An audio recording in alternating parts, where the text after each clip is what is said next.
nós vamos abordar, a partir desse instante, que é o estudo da noite. O estudo da noite.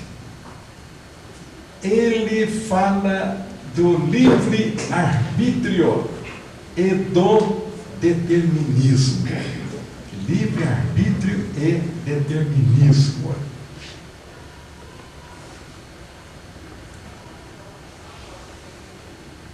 O espírito foi criado simples e ignorante. O espírito foi criado simples e ignorante. Dotado de virtudes que estão adormecidas nele, mas com certeza haverá de acordar para que aquele espírito possa realmente atingir a meta que foi criado, ou seja, a evolução, o progresso, etc, etc. Muito bem. Os nossos queridos Sócrates e Platão, a gente vê ali nas primeiras páginas do Evangelho, a gente observa um comentário que envolve essas duas criaturas fantásticas, Sócrates e Platão. E Sócrates, há aproximadamente 500 anos antes de Jesus, ele já tinha a visão, ele já tinha a intuição do cristianismo do Cristo. Ele já tinha. Não escreveu nada a exemplo de Jesus. E, após o seu assassinato, porque o fanatismo faria com que este espírito extraordinário partisse para o sacrifício de ter que deixar o corpo e retornar para as suas origens. Um espírito vivido, um espírito consciente do porquê da presença do homem na Terra, ele foi tão tranquilo que chegou a ponto de zombar da morte. Ele não se preocupou. E ainda teve a oportunidade de, num determinado momento, afirmar que aqueles que haviam condenado também estavam condenados, porque ninguém aqui na terra vai ficar para semente. O que quer dizer que todos nós estamos condenados à morte. Isso muito antes de Jesus. E o que fez o seu discípulo Platão? Escreveu tudo aquilo que testemunhou do mestre Sócrates. E foi este mesmo Sócrates que, naturalmente sentindo que a sabedoria divina nos colocaria na estrada da evolução, e que nós precisaríamos ter o discernimento de caminharmos com as nossas próprias pernas. Ele imaginou isso.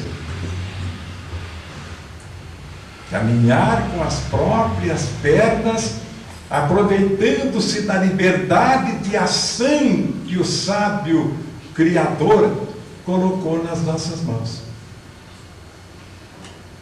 Ele, Sócrates, já percebia isso. Eis porque aquela expressão socrática até hoje sopra nos nossos ouvidos, que é justamente aquela que diz assim: conhece-te a ti mesmo. E nós paramos para questionar: será que precisamos alavanca melhor? Será que precisamos um impulso maior para que desenvolvamos este livre-arbítrio? se voltando para nós, nos conhecendo. Eu creio que a partir do momento em que nós nos conheçamos, a partir desse instante, é claro que esta caminhada não será tão complicada, tão difícil. Então ele já há 400 anos, ele imaginou tudo isso. Imaginou o homem no mundo de posse do livre-arbítrio. Mas quando nós fomos criados simples e ignorantes,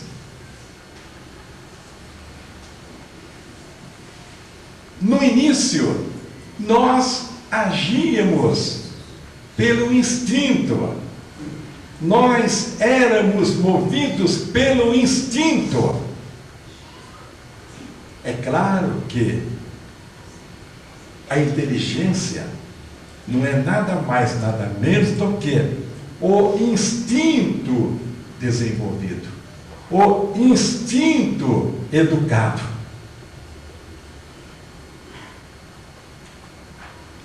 E o homem, então, depois desse período primitivo, ele começaria, com o decorrer do tempo, com o decorrer da ida e volta, ida e vindas, na experiência que vem realizando no corpo físico, através da reencarnação, ele vem buscando o quê? O progresso e a evolução.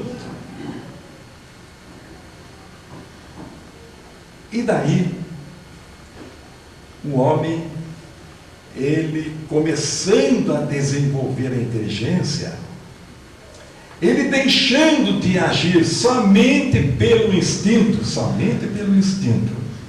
ele botou a inteligência em ação, ele chegaria num determinado momento que se depararia com a razão. Ele se depararia com a razão. E diante da razão, é claro que ele buscaria o seu desenvolvimento. Aí sim, ele começaria a desenvolver o livre-arbítrio. É como se fosse um motorista que passaria a mão num carro e passaria dirigido sem carta de habilitação. Ele não tem noção. O que pode acontecer para um motorista que não tem carta de habilitação e que não conhece as regras do trânsito? Imaginemos o que pode acontecer. Assim somos nós, antes do desenvolvimento do livre-arbítrio. Conforme nós vamos avançando, conforme nós vamos estudando, conforme nós vamos pesquisando, conforme nós vamos aprendendo, esse livre-arbítrio, essa liberdade de ação concedida pela sabedoria divina, esse livre-arbítrio é como se fosse um leque, e esse leque vai se abrindo. Ele vai se abrindo.